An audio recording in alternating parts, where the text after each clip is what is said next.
السياسة. هذا الشيء الأخوان المسلمين بالدين والعقيدة يا أخوان مثلنا مثلهم مسلمين، هن مسلمين ونحن مسلمين أهل سنة وجماعة، ولكن نحن عم نتكلم عن نهج وعن التصرف، على النهج السياسي والتصرف.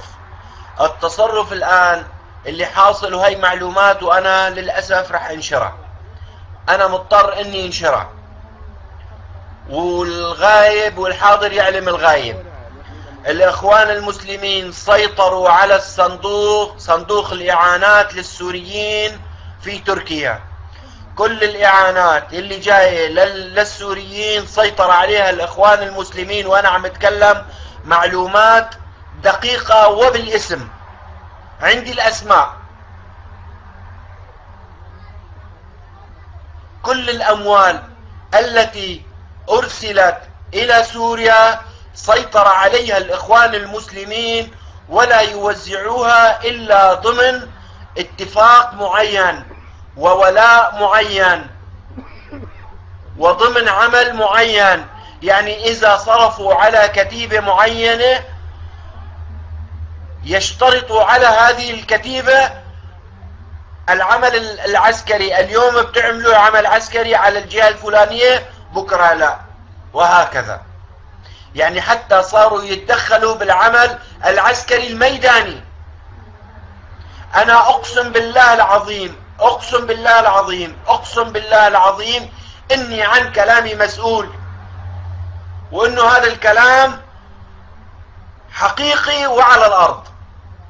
وبده ساجد ينطح راسه ب60 حيط، ينطح راسه ب3000 حيط ويروح يشرب البحر.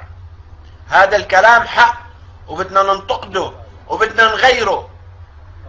أنا لا بيهمني ساجد ولا بيهمني 650 ساجد، أنا بيهمني شعبي، بيهمني حريتي، بيهمني كرامتي، كرامة شعبي، كرامتنا كلنا.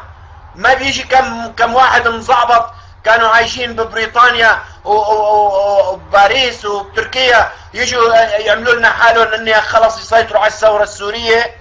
الثورة السورية هي للشعب كله، لكرامة الشعب كله.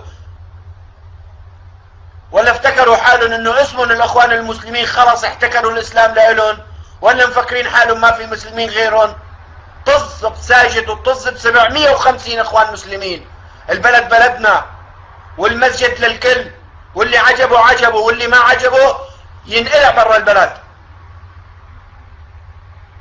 ما بيوقف واحد من الاخوان المسلمين على باب المسجد وبينقي على كيفه مين يدخل يصلي ومين ما يدخل يصلي.